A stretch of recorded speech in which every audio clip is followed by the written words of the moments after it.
विद्यार्थियों नमस्ते। विगत अंक में हमने ह्रस्व, दीर्घ और प्लुत स्वर के विषय में चर्चा की थी। इसके साथ ही अनुनासिक वर्ण के बारे में भी समझने का प्रयास किया था कि अनुनासिक वर्ण किन्हें कहते हैं।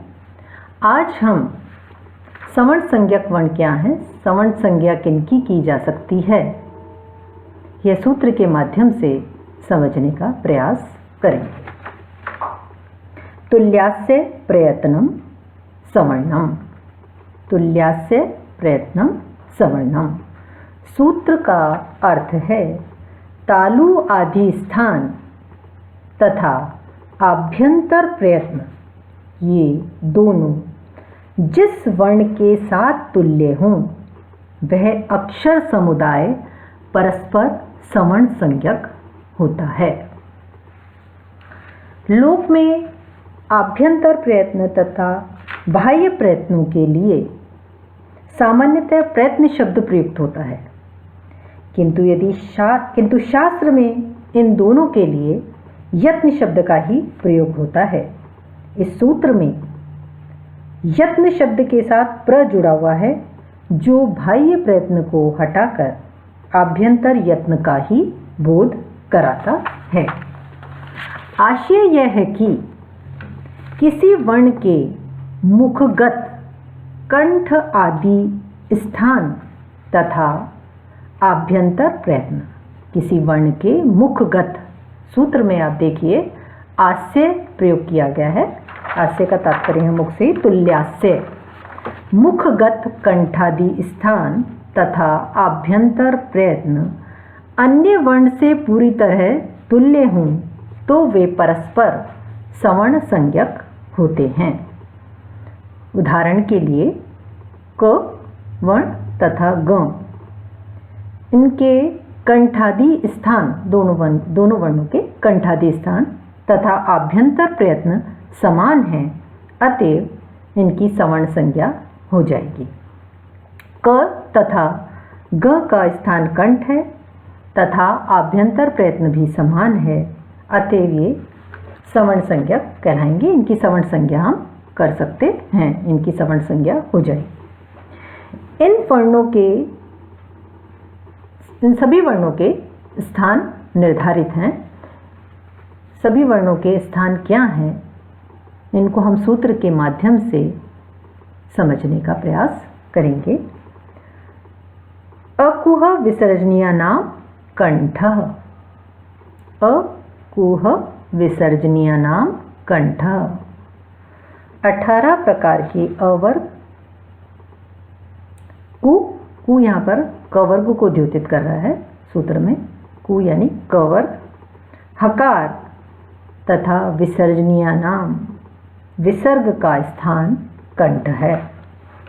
इचुयशानां तालु, इकार चु चवर्ग, य शकार का स्थान तालु है।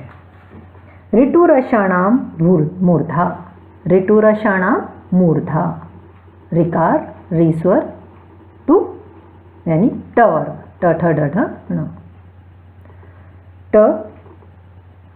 टवर्ग के लिए र श, शकार का स्थान मूर्धा है।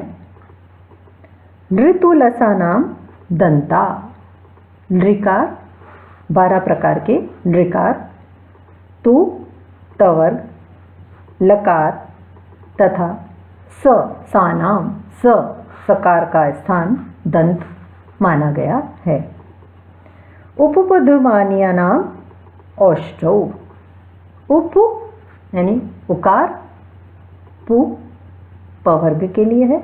उपदमानीय, उ पु यानी पवार पवर्ग, उकार पु यानी पवर्ग, उपदमानीय, इनका स्थान ओष्ठ माना गया है। यमगणनानां नासिका च, यमगणन, इन पांचों वर्णों का स्थान नासिका होता है।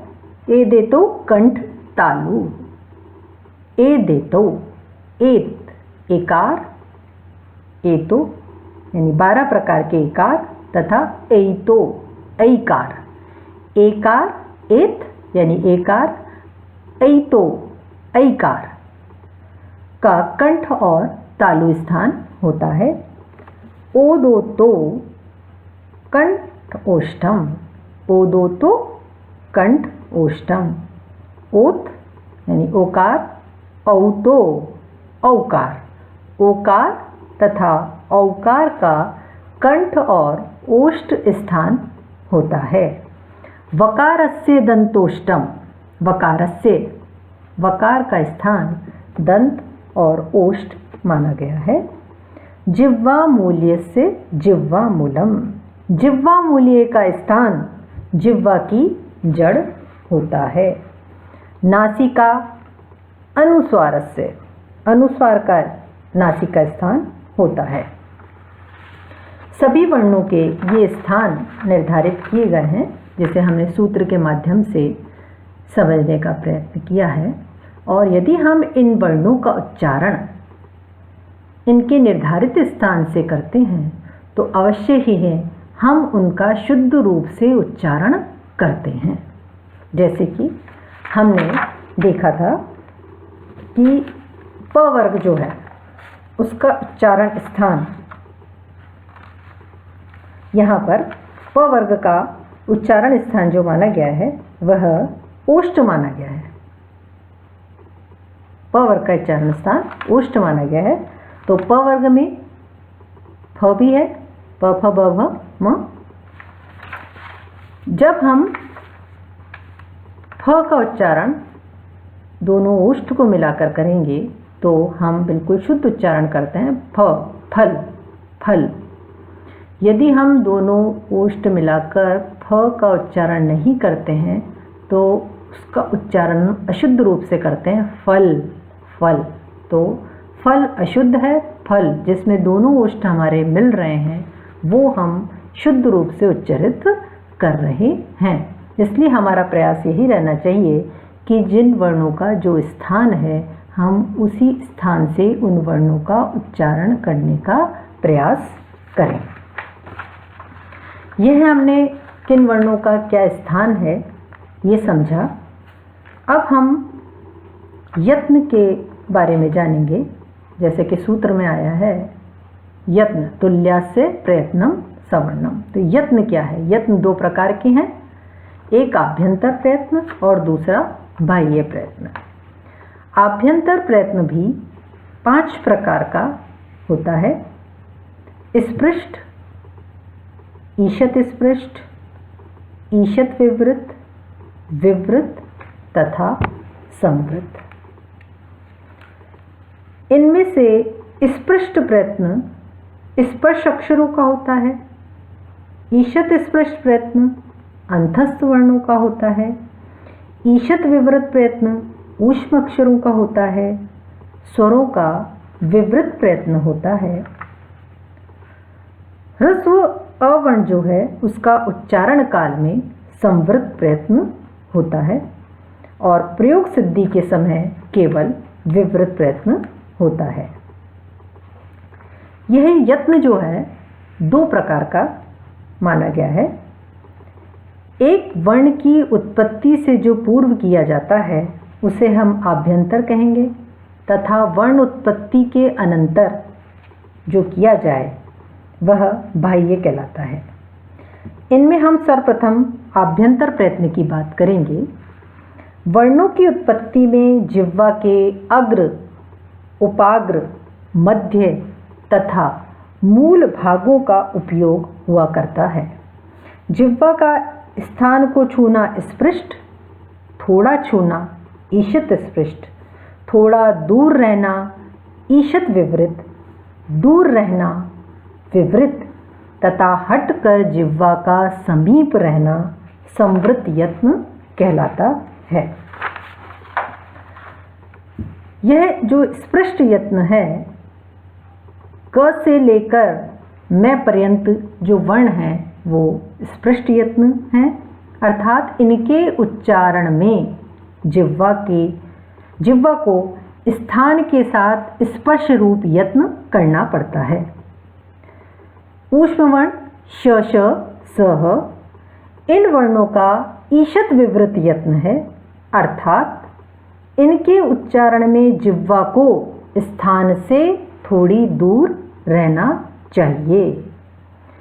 स्वरों का विवृत प्रयत्न है, जैसा मैंने आपको बताया ही है, अर्थात इनके उच्चारण में जिह्वा को स्थान से दूर रहना चाहिए।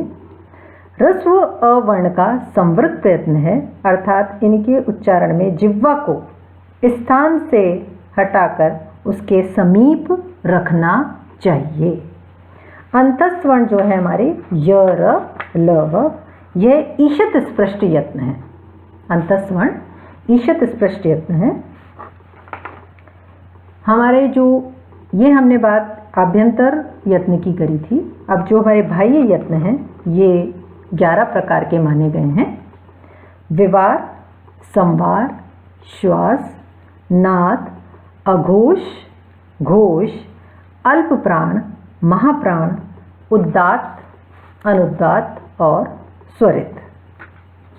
खर प्रत्याहार के अंतर्गत जो वर्ण हैं वो विवार, श्वास तथा अघोष यत्न वाले माने गए हैं।